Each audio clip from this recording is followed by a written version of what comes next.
ರಾಷ್ಟ್ರೀಯ ಹೆದ್ದಾರಿ 66 ತಲಪಾಡಿಯ ಟೋಲ್ಗೇಟ್ ಮತ್ತು ತಲಪಾಡಿಯಿಂದ ನಂತೂರುವರೆಗಿನ ರಾಷ್ಟ್ರೀಯ ಹೆದ್ದಾರಿ ರಸ್ತೆಯ ಕಾಮಗಾರಿ ಅದು ವಿಳಂಬವಾಗುತ್ತಾ ಇದೆ, ಮೇಲ್ಸೇತುವೆ ಕಾಮಗಾರಿಗಳಿಂದ ತೊಂದರೆಗಳಾಗ್ತಾ ಇದೆ ಎನ್ನುವಂತಹ ನಿರಂತರ ದೂರುಗಳಿವೆ. ಈ ಬಗ್ಗೆ ಒಂದು ಪ್ರತಿಭಟನೆಯು ನಿನ್ನೆ ಬೆಳಿಗ್ಗೆ ಟೋಲ್ ಗೇಟ್ ಸಮೀಪ ನಡೆಯಿತು, ತಲಪಾಡಿ ಸಮೀಪ ನಡೆಯಿತು. ಎಲ್ಲ ಕಡೆಯಲ್ಲಿಯೂ 4 ಟೋಲ್ ಗೇಟ್ ಸಮೀಪವೂ ಈ ಪ್ರತಿಭಟನೆಯನ್ನು ನಡೆಸಿದರು. ಇದಕ್ಕೆ 2 ಕಾರಣಗಳು. ಒಂದು, ಕಾಮಗಾರಿ ನಿಧಾನ ಆಗುತ್ತಾ ಇದೆ, ಕಾಮಗಾರಿಯಿಂದ ಜನಸಾಮಾನ್ಯರಿಗೆ ತೊಂದರೆ ಆಗ್ತಾ ಇದೆ ಎನ್ನುವಂಥ ಒಂದು ಕಾರಣ. ಮತ್ತೊಂದು, ಟೋಲ್ ಸಮಸ್ಯೆ. ಸ್ಥಳೀಯರಿಗೂ ಟೋಲ್ ತೆಗೆಯುವಂತಹ ಒಂದು ನಿರ್ಧಾರವನ್ನು ಟೋಲ್ ಗೇಟ್ನವರು ಮಾಡಿದ್ದಾರೆ, ಹೆದ್ದಾರಿ ಪ್ರಾಧಿಕಾರ ಮಾಡಿದೆ ಎನ್ನುವಂತಹ ಒಂದು ಆದೇಶ. ಈ 2ರ ಬಗ್ಗೆ ಪ್ರತಿಭಟನೆಯನ್ನು ಹಮ್ಮಿಕೊಂಡಿದ್ದರು. ಇದರ ಬಗ್ಗೆ ಹೆದ್ದಾರಿ ಕಾಮಗಾರಿ ವಿಳಂಬ ಆಗ್ತಾ ಇದೆ ಎನ್ನುವಂಥದ್ದು ಎಲ್ಲರಿಗೂ ತಿಳಿದ ಸತ್ಯ. ಇದಕ್ಕೆ ಈಗ ಡಿಸೆಂಬರ್ವರೆಗೆ ತಾವೇ ಗಡುವು ಕೊಟ್ಟಿದ್ದೀರಿ. ಈ ಕಾಮಗಾರಿ ಡಿಸೆಂಬರ್ ಒಳಗೆ ಮುಗೀತದ? ಒಟ್ಟು 2010ರಲ್ಲಿ ಈ ರಸ್ತೆಯ ಗುತ್ತಿಗೆದಾರರಿಗೆ ಕಾರ್ಯ ಜವಾಬ್ದಾರಿಯನ್ನು ನಿರ್ವಹಣೆ ಕೊಡಲಾಯಿತು. ಆಗಿನ ಕೇಂದ್ರ ಸರ್ಕಾರ ಈ ಟೆಂಡರನ್ನು ಅವರು ಒಪ್ಪಿಸಿದೆ. 2013-14ರಲ್ಲಿ ಅವರು ಕಾಮಗಾರಿಗಳನ್ನು ಮುಗಿಸಬೇಕಿತ್ತು. 35 ವರ್ಷಗಳವರೆಗೆ ಟೋಲ್ ಗೇಟ್ ಸಂಗ್ರಹಕ್ಕೆ ಅವರಿಗೆ ಅವಕಾಶಗಳನ್ನು ಕೊಟ್ಟಿತ್ತು.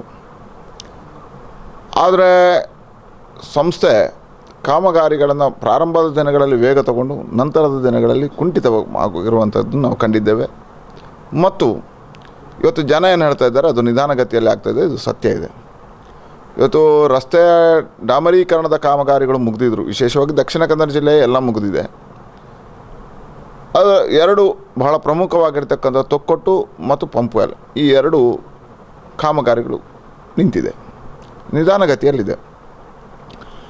ಕಳೆದ 4-5 ವರ್ಷದಿಂದ ನಿರಂತರವಾಗಿ ಅಧಿಕಾರಿಗಳ ಜೊತೆ ಮೀಟಿಂಗ್ಗಳನ್ನು ಮಾಡಿ 15 ದಿವಸಕ್ಕೊಂದ್ಸರಿ ರಿವ್ಯೂ ಮೀಟಿಂಗ್ ಮಾಡಿ ಎಲ್ಲ ಹೋರಾಟಗಳನ್ನು ಮಾಡಿದರೂ ಸಮೇತ ಆರ್ಥಿಕ ನಷ್ಟದಲ್ಲಿರ್ತಕ್ಕಂಥ ಕಂಪನಿಯ ಸಮಸ್ಯೆಯಿಂದಾಗಿ ಕಾಮಗಾರಿಗಳು ಒಂದು ಕಡೆಯಿಂದ ಕುಂಠಿತಾಗಿ, 2ನೇದು ನಮ್ಮ ರಾಜ್ಯ ಸರ್ಕಾರವು ಅದಕ್ಕೆ ಅಕ್ವೈರ್ ಎಲ್ಲ ಮಾಡಬೇಕಾಗಿರ್ತಕ್ಕಂಥ ಕಾನೂನು ಸಮಸ್ಯೆಗಳು ಎದುರು ಬಂದಿರೋದ್ರಿಂದ ಅಲ್ಲಿಯೂ ಸ್ವಲ್ಪ ತಡ ಆಗಿದೆ.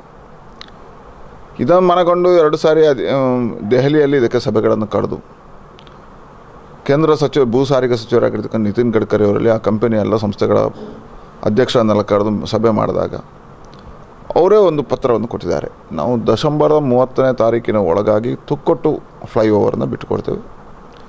ಜನವರಿ, ಅವರಿಗೆ ಕೊನೆಯ ದಿನಾಂಕವನ್ನು ಅದೇ ಕೊಟ್ಟಿದ್ದೇವೆ, ಜನವರಿ 15ರ ಒಳಗೆ ಪಂಪ್ವೆಲ್ಲನ್ನು ಬಿಟ್ಟುಕೊಡ್ತೇವೆ. ಈಗ ಮೊನ್ನೆ ನಂತರ ಕಾಮಗಾರಿ ಸ್ವಲ್ಪ ವೇಗ ತಗೊಂಡಿದೆ. ಅದು ಯಾವುದೇ ಶತಾಯಗತ ಇದನ್ನು ಜನವರಿ ಒಳಗೆ ನಾವು ಮುಗಿಸಬೇಕು ಅಂತ ಹೇಳತಕ್ಕಂಥ ಎಲ್ಲ ವ್ಯವಸ್ಥೆಗಳನ್ನು ನಾವು ಮಾಡಿಕೊಂಡಿದ್ದೇವೆ.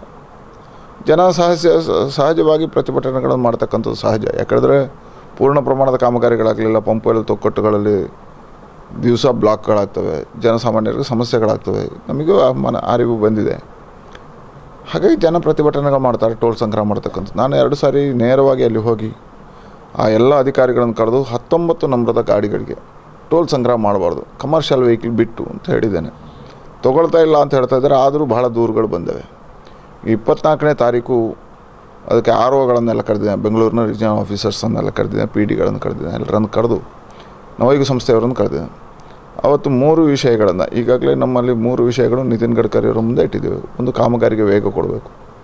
2ನೇದು BC ರೋಡು 2 ಮತ್ತು ಮುಕ್ಕದಲ್ಲಿರ್ತಕ್ಕಂಥ ಟೋಲ್ ಗೇಟ್ಗಳನ್ನು ಇದರ ಜೊತೆ ಮರ್ಜಿ ಮಾಡಬೇಕು. 2-3 ಟೋಲ್ ಗೇಟ್ಗಳಿರು. ಇದಕ್ಕೂ ಸರ್ಕಾರ ಒಪ್ಪಿಗೆ ಕೊಟ್ಟಿದೆ. ಇನ್ನೊಂದು 2 ತಿಂಗಳಲ್ಲಿ ಅದು ಕಾನೂನು ತಾಂತ್ರಿಕ ಸಮಸ್ಯೆಗಳನ್ನು ಪರಿಹಾರ ಮಾಡಿಕೊಂಡು ಇತ್ಯರ್ಥ ಆಗ್ತದೆ. 3ನೇದು, ಟೋಲ್ ಗೇಟ್ ಇದು ಪಂಪ್ವೆಲ್ ಮತ್ತು ತೊಕ್ಕೊಟ್ಟು ಪೂರ್ತಿಯಾಗುವವರೆಗೆ, ರಸ್ತೆ ಪೂರ್ತಿಯಾಗುವವರೆಗೆ ಟೋಲ್ ಹಣ ಸಂಗ್ರಹ ಮಾಡಬಾರ್ದು. ಅದಕ್ಕೋಸ್ಕರ ಅದಕ್ಕೆ ಒಪ್ಪಿಗೆ ಕೊಟ್ಟಿದ್ದಾರೆ. ಈಗ ಯಾಕೆ ಕಾರ್ಯಗತ ಆಗಲಿಲ್ಲ ಅಂತ 24ಕ್ಕೆ ಅದಕ್ಕೆ ರಿವ್ಯೂ ಮೀಟಿಂಗ್ ಮಾಡ್ತಾಯಿದ್ದೇನೆ. 24ರ ನಂತರ ಅದನ್ನು ಮಾಡ್ತೇವೆ ಮತ್ತು ಶತಾಯಗತ ಜನವರಿ ಒಳಗೆ ಕೆಲಸ ಮುಗಿಸುವುದಕ್ಕೆ ವ್ಯವಸ್ಥೆಗಳನ್ನು. ಈಗ ಏನಾಗಿದೆ ಅಂತ ಹೇಳಿದರೆ, ಕಾಮಗಾರಿ ನಿಧಾನ ಮಾತ್ರ ಅಲ್ಲ, ಅವ್ಯವಸ್ಥೆಯನ್ನು ಕೂಡ ಮಾಡ್ತಾ ಇದ್ದಾರೆ. ಉದಾಹರಣೆಗೆ ಮೊನ್ನೆ ರಾತ್ರಿ ಒಂದು ಭೀಕರ ಅಲ್ಲಿ ಒಂದು ಅಪಘಾತ ನಡೆಯಿತು ತೊಕ್ಕೋಟಿನ ಸಮೀಪ, ಅಂದರೆ ತೊಕ್ಕೋಟು ದಾಟಿ ಓವರ್ ಬ್ರಿಡ್ಜ್ ದಾಟಿ ಬರುವಾಗಲೇ ಅಲ್ಲಿ ಏನಾಗಿತ್ತು, 2 ದೊಡ್ಡ ಹೊಂಡಗಳು, ಯಾವುದೇ ಗಾಡಿ ವೇಗವಾಗಿ ಬಂದು ಆ ಹೊಂಡಕ್ಕೆ ಬಿದ್ದರೆ ಪಲ್ಟಿ ಆಗುವಂತಹದ್ದೇ ಒಂದು ಸಂದರ್ಭ ಅದು. ಅಂಥದ್ರಲ್ಲಿ ರಾತ್ರಿ 12 ಗಂಟೆಗೆ ಅವರು ಯಾವ ರೀತಿಯಲ್ಲಿ ಬಂದಿರ್ಬೋದು. ಆದರೆ ಆ 2 ದೊಡ್ಡ ಹೊಂಡಗಳನ್ನು ಈಗ ನಿನ್ನೆ ರಾತ್ರಿ ಮುಚ್ಚಿದ್ರು. ಅದನ್ನು ಇದಕ್ಕಿಂತ ಮುಂಚೆ ಇಷ್ಟು ಸಲ ಹೇಳುವಾಗಲೂ ಅದನ್ನು ಅವರು ಕ್ರಮ ಕೊಡ್ತಿರಲಿಲ್ಲ. ಮಳೆಗಾಲದಲ್ಲಿ ನಿರಂತರ ಬ್ಲಾಕ್ ಸಮಸ್ಯೆಗಳು ಒಂದು ಶಿಕ್ಷೆ, ಮಂಗಳೂರಿಗೆ ಹೋಗಿ ಬರೋದಂದರೆ ಒಂದು ಶಿಕ್ಷೆ ಅಂತ ಜನ ಹೇಳಿಕೊಳ್ತಾ ಇದ್ರು. ಇಂತಹ ಅವ್ಯವಸ್ಥೆಗಳ ಕಾಮಗಾರಿಯನ್ನು ಅವರಿಗೆ ಸರಿ ಮಾಡಲಿಕ್ಕೆ ಯಾವ ರೀತಿ ಆದೇಶ ಮಾಡ್ಬೋದು? ನಾಳೆ 6 ಅವರು 24ಕ್ಕೆ ಬರ್ತೇನೆ, ಅದನ್ನು ನಾವು ವಿಸಿಟ್ ಮಾಡುವ ಅಂತ ಹೇಳಿದ್ದಾರೆ. ಎಲ್ಲ ಅಧಿಕಾರಿಗಳ ತಂಡ ಕರ್ಕೊಂಡೋಗಿ ಟೋಟಲ್ ವಿಸಿಟ್ ಮಾಡ್ತೇವೆ. ಎಲ್ಲೆಲ್ಲಿ ಅವೈಜ್ಞಾನಿಕ ಕಾಮಗಾರಿಗಳಾಗಿದೆ ಅದನ್ನು ಸರಿ ಮಾಡಿಸ್ತೇವೆ. ಎರಡನೇದು ಈಗ BC ರೋಡ್ರಿಂದ ಮುಕ್ಕದವರೆಗೆ ಅದು ಮೇಂಟೆನೆನ್ಸ್ ಹಂತದಲ್ಲಿದೆ, ಇರ್ಕಾನ್ ಅವ್ರು ಮಾಡಿರುವಂಥದ್ದು. ಅದನ್ನು ಈಗಾಗಲೇ ಆಂಧ್ರದ ಒಂದು ಸಂಸ್ಥೆಗೆ ಗುತ್ತಿಗೆ ಆಗಿದೆ. ಈಗ ಕೆಲಸ ಪ್ರಾರಂಭ ಮಾಡಿದ್ದಾರೆ. ಅದರ ಸಮಸ್ಯೆ ಏನಿದೆ ದಕ್ಷಿಣ ಕನ್ನಡ ಜಿಲ್ಲೆಯಲ್ಲಿ ಹೇಳಿದರೆ, ಮೇ ಕೊನೆಯ ತಿಂಗಳ ಕೊನೆಯ ಒಳಗಾಗಿ ಇಲ್ಲಿ ಎಲ್ಲ ಡಾಮರ್ ಪ್ಲ್ಯಾಂಟ್ಗಳು ಬಂದಾಗ್ತದೆ. ಮಳೆಗಾಲದ ಕಾರಣಕ್ಕೋಸ್ಕರ ಡಾಮರ್ ಪ್ಲ್ಯಾಂಟ್ಗಳನ್ನು ಓಪನ್ ಮಾಡಿ, ಮತ್ತು ಡಾಮರ್ ಪ್ಲ್ಯಾಂಟ್ಗಳು ಓಪನ್ ಆಗೋದೇ ಅಕ್ಟೋಬರ್ ಹಂತಕ್ಕೆ. ಹಾಗಾದರೆ ಇಲ್ಲಿ ಅವರು ಕಾಮಗಾರಿಗಳನ್ನು ಯಾವುದೇ ಸಣ್ಣ ಡಾಮರಿಕ ಮಾಡುವವರಾಗಲಿ ದೊಡ್ಡದ ಮಾಡಲಿಕ್ಕೆ ಆಗೋದಿಲ್ಲ. ಆದರೆ ಎಲ್ಲೆಲ್ಲಿ ನಾವೇನು ಸೂಚನೆ ಕೊಡ್ತೀವಿ, ಎಲ್ಲೆಲ್ಲಿ ಪ್ಯಾಚ್ಗಳಾಗ್ತದೆ, ಎಲ್ಲೆಲ್ಲಿ ಹೊಂಡಗಳು ಬೀಳ್ತವೆ, ತಕ್ಷಣ ಆಗಾಗ ಅದನ್ನು ಸರಿ ಮಾಡಿಕೊಂಡು ಇರಬೇಕು ಅಂತ ಹೇಳ್ತೇವೆ. ಕೆಲವು ಕಾರಣಾಂತರಗಳಿಂದ ಆಗಲಿಲ್ಲ, ಅವೈಜ್ಞಾನಿಕವಾಗಿರ್ತಕ್ಕಂಥ ಆಗಿದೆ ಅಂತ ಹೇಳಿದ್ರೆ 24ಕ್ಕೆ ನಾವು ಅದನ್ನು ಸ್ಪಾಟ್ ಇನ್ಸ್ಪೆಕ್ಷನ್ ಮಾಡಿ ಯಾವ್ಯಾವುದು ಸರಿ ಇಲ್ಲೋ ಅದನ್ನೆಲ್ಲ ಒಂದು ಸಮರ್ಪಕ ಮಾಡಲಿಕ್ಕೆ ನಾನು 6 ಅವರಿಗೆ. ಇನ್ನೂ ಒಂದು ದೊಡ್ಡ ಸಮಸ್ಯೆ ಹೇಳಿದರೆ ಸರ್ವಿಸ್ ರಸ್ತೆಗಳು. ಈಗ ಹೆದ್ದಾರಿ ರಸ್ತೆಗಳ ಅಷ್ಟೇ ಪ್ರಾಮುಖ್ಯ ಸರ್ವಿಸ್ ರಸ್ತೆಗಳು. ಯಾಕೆ ಅಂತ ಹೇಳಿದರೆ ಅವರ ಪ್ರಕಾರ ಇರುವುದು 500 ಮೀಟರಿಗೆ ಒಂದು ಡಿವೈಡರ್ಗಳು. ಅದರ ಮಧ್ಯೆ ಇರುವಂಥ ಒಳದಾರಿಗಳ ಜನರಿಗೆ ಸುತ್ತು ಬಳಸಿ ಹೋಗಬೇಕಾದಂತಹ ಒಂದು ಅನಿವಾರ್ಯ ಪರಿಸ್ಥಿತಿ. ಈ ಸರ್ವಿಸ್ ರಸ್ತೆಗಳನ್ನು ಇನ್ನೂ ಕೂಡ ಅವರು ಮಾಡುವಂತಹ ಗೋಜಿಗೆ ಹೋಗುವುದಿಲ್ಲ. ಇದಕ್ಕೆ ಏನು ಪರಿಹಾರ? ಈಗ ಫ್ಲೈಓವರ್ ಪಕ್ಕದಲ್ಲಿರ್ತಕ್ಕಂಥ ಸರ್ವಿಸ್ ರಸ್ತೆಗಳು ಬಾಕಿದಂತೂ ಸಾಧಾರಣ ಮಾಡ್ತಾ ಇದ್ದಾರೆ. ಈಗ ಅದರ ಮಧ್ಯೆ ಏನಿದೆ, ಕೆಲವು ಜಂಕ್ಷನ್ಗಳಲ್ಲಿ, ಈಗ ತೊಕ್ಕೊಟ್ಟಿನಂಥ ಜಂಕ್ಷನಲ್ಲಿ ಸರ್ವಿಸ್ ರಸ್ತೆಗಳು, ಇಲ್ಲಿ ಏನು ಸಮಸ್ಯೆ ಆಗಿದೆ ಕೇಳಿದ್ರೆ 16 ಜನ ಕಾಂಪನ್ಸೇಷನ್ಗಳನ್ನು ತೊಗೊಂಡಿದ್ದಾರೆ. 2010ರಲ್ಲೇ ತೊಗೊಂಡಿದ್ದಾರೆ, ಅದಕ್ಕಿಂತ ಮುಂಚೆ ತೊಗೊಂಡಿದ್ದಾರೆ. ಇನ್ನೂ ಮನೆ ಹೊಡೆದು ಕೊಡಲಿಲ್ಲ. ಹೋದಾಗ ಅದಕ್ಕೆ ಬೇರೆ ಬೇರೆ ಇನ್ಫ್ಲುಯೆನ್ಸ್ಗಳು ಬರ್ತವೆ. ಆದರೆ ಈಗ ನಾವು ಕಟ್ಟುನಿಟ್ಟಿನ ಸೂಚನೆ ಕೊಟ್ಟಿದ್ದೇವೆ, ಫ್ಲೈಓವರ್ಗಳು ಮುಗಿದಾಗ, ಈ ರಸ್ತೆ ಜನವರಿಗೆ ಆದಾಗ ಪೂರ್ತಿ ಸರ್ವಿಸ್ ರಸ್ತೆಗಳು ಮುಗಿಬೇಕು, ಫ್ಲೈಓವರ್ಗಳು ಮುಗಿಬೇಕು. ಯಾವುದೇ ಸಮಸ್ಯೆಗಳಿಲ್ಲ, ಅವರು ಹಣ ತೊಗೊಂಡಿದ್ದಾರೆ, ಪೊಲೀಸ್ ಬಳಸಿ ಆದರೂ ಇದನ್ನು ಕ್ಲಿಯರ್ ಮಾಡಿಕೊಂಡು ಸರ್ವಿಸ್ ರಸ್ತೆಗಳನ್ನು ಮಾಡಿ ಅಂತ ಹೇಳುವಂಥದ್ದನ್ನು ನಿತಿನ್ ಗಡ್ಕರಿ ಅವರು ಸೂಚನೆ ಕೊಟ್ಟಿದ್ದಾರೆ. ಒಟ್ಟಾರೆಯಾಗಿ ಈಗ ಜನವರಿ ಒಳಗೆ ಇದು ಮುಗೀತದೆ ಅಂತ ಹೇಳಿದರೂ ಕೂಡ ಜನರಿಗೆ ಯಾರಿಗೂ ವಿಶ್ವಾಸ ಇಲ್ಲ. ಯಾಕೆಂದರೆ ಈಗಲೂ ಕಾಮಗಾರಿ ನಿಧಾನಗತಿ ಅದು ಆಗ್ತಾ ಇರುವುದು.